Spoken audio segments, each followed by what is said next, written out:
Welcome to Shorty SuperCoach and welcome to my Patreon dedicated Q&A. We're going to have a couple of questions that they've fired through to me via the Patreon. If you are interested in joining up, the link is in the description. But we've got a few questions here to answer. I'll just go through it and just sort of a good way to thank those that have sort of got around it and jumped on board. So I really appreciate your support and, we're getting a few subscribers through as well. So I appreciate everyone's support and all the comments. So just in terms of the questions we've got, I'm going to start with Caddy, who had a couple of questions for me. So thanks for that, mate. Just to start with, he was talking about Tim Kelly. I have him as my 5th mid premium. Think he could go to another level at the Eagles and a bit of a pod. Haven't heard him selected in too many sides. His other option would be Clayton Oliver. So I guess, you may be looking at a slight pod, but as I was looking at it, there isn't a massive difference between Kelly and Oliver in terms of the pod. Tim Kelly's up to 14%, and interestingly, Oliver is also in 14%. So Tim Kelly, my thoughts on him, he's probably actually not that point of difference, ironically, at the moment. I thought he would be at the start of the year, and I thought you probably did as well, Caddy. And average of 103.5 last year. Moving to the Eagles, it'll be one of the real interesting things to watch. What will his average do? Now, he was outstanding in the first half of last season. Got a little bit more attention as the year went on. How will that change at the Eagles? He goes to a midfield that bats a lot deeper. Now, does that mean he'll get less attention from taggers, or he could still be viewed as the most damaging mid? Now, my big concern with Kelly is that he can't handle a tag straight up and down. The only times that he really copped serious attention, he really struggled. And that might have been even just for a quarter, a half of the game. There weren't a stack of games that he was tagged for the full match, but he really still, I'm not sure he can break a tag. And that concerns me when he's a premium guy. I think we look at the fellas like a Fife and Cripps and Dangerfield, those real absolute guns. Even Oliver, I feel as if they're untaggable to an extent. Like, you can tag them and get less ball on the outside, but they're still going to dominate you inside and lay plenty of tackles and bust out a 90, even on their bad days. I just have a little reservation about starting Kelly. I know he's a little bit unders if you think he can get to that sort of 108, 109, which he averaged for a lot of last year. But I just have a little bit of concern. Change of club, very tough to read whether that'll be positive, slightly negative, or just maintain. I don't think it'll be negative. I think he'll probably average minimum what he did last year. It's just a matter of, will he up it to 105? Is that enough? Do you think he get to 110? If you're asking me, I wouldn't start him. I think he'll average around that 101 to 105 mark, which I don't think is the sort of guy I want to start. So, but he is pretty popular. A lot of people are viewing it as he's a good chance to really take another step. But having watched him closely as a Cats man, he genuinely struggles with a lot of attention. So I know there's Gaff, Yo, Shuey, Sheed, and the like. Just how he fits into all that is something to watch over pre-season for sure. Then he asks, I also know your thoughts on Devon Smith, but with not much confidence in the four premiums beside Whitfield and Dusty, if he can average 90, he should still make us some good coin. Had Heaney at F3, but with the recent injury, he's been forced to change things up. And yeah, that's a really good point. Heaney's got to go. Bit of doubt around his round one, so you got to get rid of him. And I know my thoughts on Devon Smith were pretty harsh, saying that he'll be a burn man, and I do stand by that. I stand by those thoughts, but you are 100% correct in that the expectation or the benchmark for a forward player is a lot lower than the other positions in terms of what they need to average to stay in our sides. And you're right, probably early 90s is about enough. And look, Shorty's gone out on a bit of a limb. Sometimes you got to make some big calls. You just can't be vanilla all the time. Sometimes you got to say something a little bit different. And yeah, Devon Smith having a great preseason by all reports. I can understand why people are locking and loading him. I don't think he's going to be a great selection, but it is hard to argue that he has not a great deal of work to do to be a keeper. It's the same argument I roll with Greenwood, that he only has to average sort of 92, 93, 94 to be a keeper. Probably my biggest concern is Smith playing less midfield time, and his body is probably my major concern. So I'm not straying away from my initial statement that I think he'll hurt people. But if you are liking what you're seeing through the pre-season, then yeah, totally agree that for him to even just average around 90 is going to be good enough for most of the season. You can keep him long enough, and then maybe luxury trade at the end of the year if he's still averaging like 90 and you want to upgrade like, luxury style. So thanks for that question, mate. And his final question, thoughts on Jaden Stevenson? Think he will have a better year than DeGoey and may sneak into the top 8 forwards? Just a feeling. Yeah, I mean, I love a left field thought. He upped his average from 64 to 80.3 last year. And obviously there was a fair bit of stress and anxiety on his season last year. It wouldn't have been easy, but he did come back and show some really good signs. At times he turned up 3 times, end of the year. Obviously round 12 he scored 94 in that controversial Demons game. Came back, qualifying final, 102, and then 58 in the prelim, which didn't really suit his style. Look, keep him for your draft. Keep him in mind in draft. I mean, I'm a DeGoey fan, not to start in SuperCoach, but I think he's a really good player. And Stevenson, he finds a lot of space. He's a very clever player, genuine footballer. He certainly knows how to find that space, get in on the end of the chain, and be damaging. But I'm not sure he's going to have the quantity. He just seems to me to be a bloke who gets anywhere from 10 to 20 possessions. They're pretty damaging, but he's going to have a lot of quiet games. So I don't think this year will be the year. I can see him averaging early to mid 80s. Certainly shouldn't go backwards from his average of 80, but I don't expect him to break out into anything that would see him in the top 8 forwards. I think we'll see improvement, but I don't think we'd go anywhere near starting him. But he could be a good guy for your draft side. If you're thinking late in the draft, some of your mates are looking elsewhere and you're a fan of him, he should be available pretty late in drafts, I'd imagine. So, but I wouldn't start him. So, but thanks for your questions, Caddy, and I really appreciate your support, mate. And just moving on to Philip, thanks for signing up, mate. He's my most recent Patreon and had some really interesting questions as well.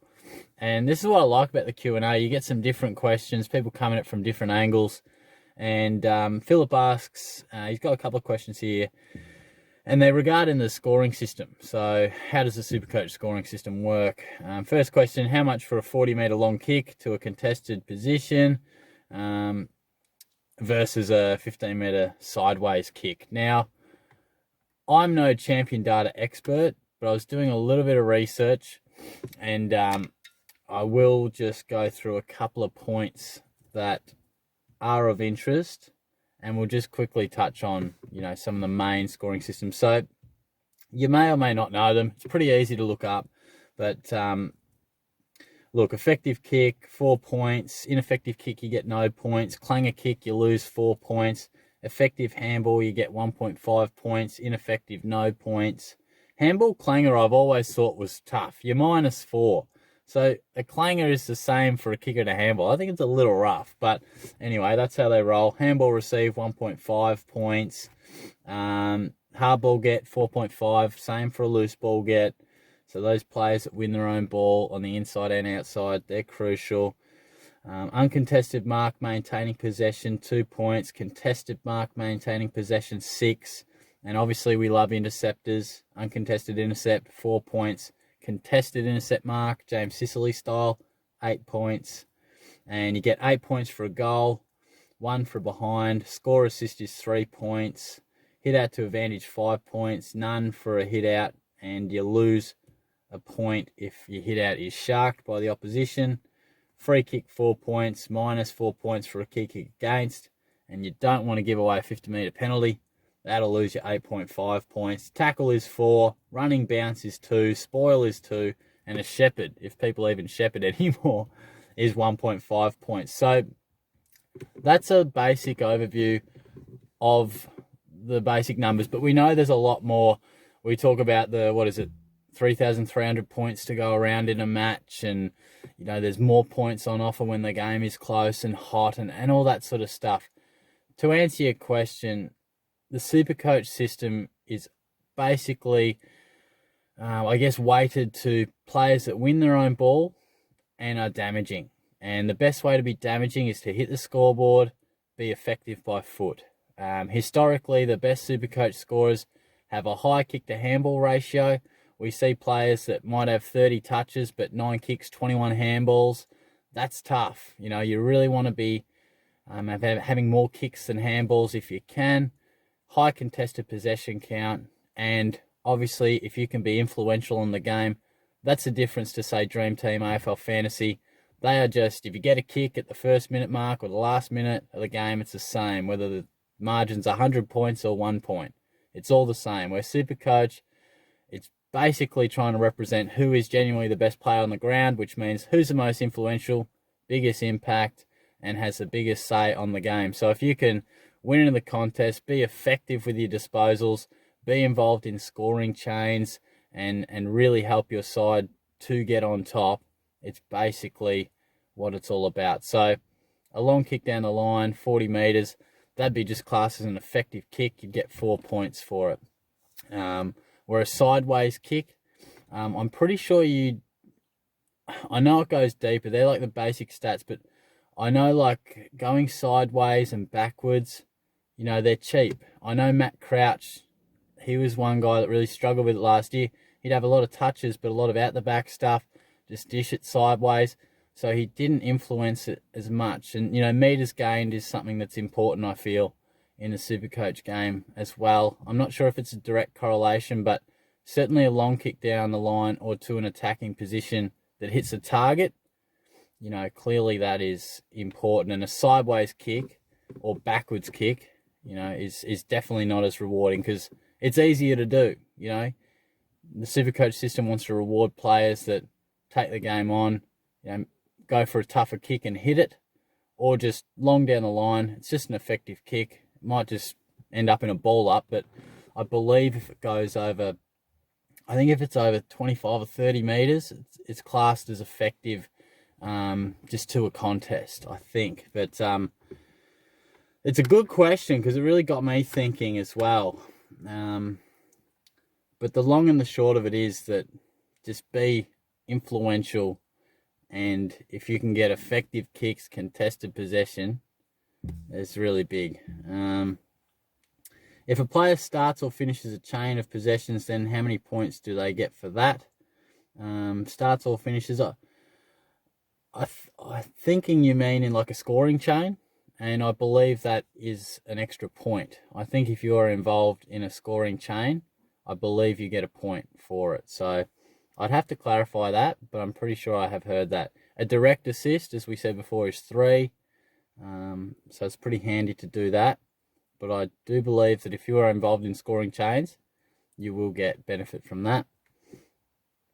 I have noticed players such as Zach Williams who can score a high number of points very quickly. Do you think there's a certain style of play or player which is SuperCoach friendly? Well, I sort of touched on that. There definitely are players that are more SuperCoach friendly, and it's generally the guys like Bontempelli, for example. He only needs 22 odd touches to really cut you up, and that's because he can slice you up with the boot.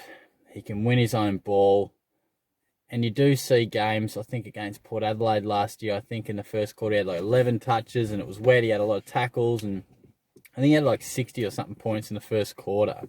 So the big stuff about SuperCoach is doing the toughest things in the game consistently, and that's winning contested ball, hitting your targets, and intercepting as well is pretty crucial. If you can get a few intercept possessions, that's more for your defenders, but mids can sometimes get those too.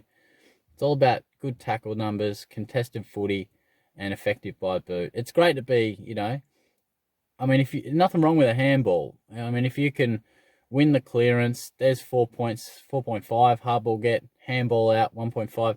There's one possession for 6 points. Another ball up, you lay a tackle. You can get 10 points in 45 seconds if you're going real well. But ideally, we get the kicks going. We get 15 kicks, 12 handballs, that sort of thing. I remember, Ablett, I think, had 5 kicks and 26 handballs one day when they just corralled him, and he only scored like 100. And I've seen those sort of numbers where the handballs get too high, and it just becomes really difficult to score well. Cripps has done that too, I remember. And sometimes there's just days where you just can't. And there's nothing wrong with getting 30 touches, but if 24 of them are handballs, which is rare, but it does happen. I remember Jaeger O'Meara. I think he had like 7 and 30 once. Yeah, bit of food for thought. And finally, which grounds are more SuperCoach friendly than others? Look, I don't think there's any that are more SuperCoach friendly. I don't think we've ever seen or heard that any are more friendly towards SuperCoach scoring. Having the total points cap for each game does even things out. There's always the same amount of points available. I guess different grounds would see different players advantaged, Under the Roof at Etihad, obviously, is a different style of game. It's a fast-paced game. There's going to be probably less tackles as opposed to maybe, a wet MCG throughout the winter where there's a lot more ball ups and contests. That may favour a contested type player more. And if we go up north where it's, and west where it's, more sunny and hot, drier game, bigger oval out west, down at Geelong, the Cats play that so well. Their intercepting defenders always do extremely well because they close the ground down so well. So there are definitely players that prefer playing at certain games and it suits them better. But there isn't a particular ground that is better for SuperCoach scoring or anything like that. Some just have different characteristics of, generally speaking, how the game can play out. It's basically weather dependent, really, and some grounds are higher scoring than others for whatever reason, the dimensions and general average weather, basically. But no, interesting comments and questions. So I really appreciate your questions there, guys, and hopefully I've answered them reasonably well. We'll look to do another one down the track for sure, and hopefully over the next few weeks, given round one's not that far away, really, and we'll have practice games coming up also, so that'll be really interesting. As I said, there's a link in the description if you want to get involved with the Patreon. No stress if not, because there'll be plenty of content for everyone who's just subscribed to my normal YouTube channel. So don't get your nose out of joint over that. Some people aren't the happiest about it, but if you want that extra content, it's there for you. If you don't, no stress. I'm still testing the waters as well. This is the first month I've done it.